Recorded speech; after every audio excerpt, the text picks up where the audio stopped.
நான் சொல்ல விரும்புறது என்னன்னா, தமிழகத்துல இந்த சமூக நீதி சூறையாடல் அரசு 2026 போக போற இடம் கோட்டை அல்ல, புழல் ஜெயில்.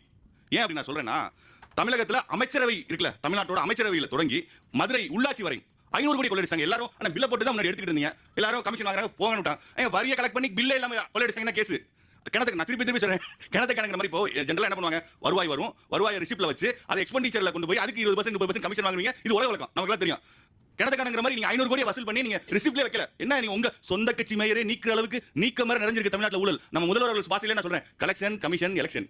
ஏன் அவர் சொன்ன வேர்டு எலெக்ஷன் கிடையாது. இந்த எலெக்ஷன்ங்கிற வேர்டு ஏன் சேர்த்திருக்கேன்னா, இதுல கொள்ளையடித்த பணத்தை 1000 ரூபாய் கொடுத்து, அமைச்சர்கள்லாம் 2000 ரூபாய் கொடுத்து, சொம்பு கொடுத்து, மூக்குத்தி கொடுத்து ஓட்டு வாங்கிலாம் நினைக்கிறீங்க. இந்த இளைஞர்கள் விலை போவதற்கு இல்ல, உங்க மன்னர் குடும்பத்திற்கு விலை போவதற்கு இளைஞர்கள் தயாராக இல்லை. பாதுகாப்பாக சமூகம் இல்லாத பாதுகாப்பை உறுதி செய்யாத காரணத்தால் பெண்கள் உங்களுக்கு ஓட்டளிக்க தயார் இல்லை. ஓல் பென்ஷன் ஸ்கீம் போல நீங்க கொடுத்த வாக்குறுதிகள் நிறைவேற்றாதால அரசு ஊழியர்கள் உங்களுக்கு வாக்களிக்க தயார் இல்லை. இப்படி ஒரு கேவலமான அரசை கொடுத்திருக்க திமுக அரசின் அமைச்சரவர்கள் 1 டஜன் பேர் மேல எப்ப உள்ள போவாங்கன்னு தெரியல.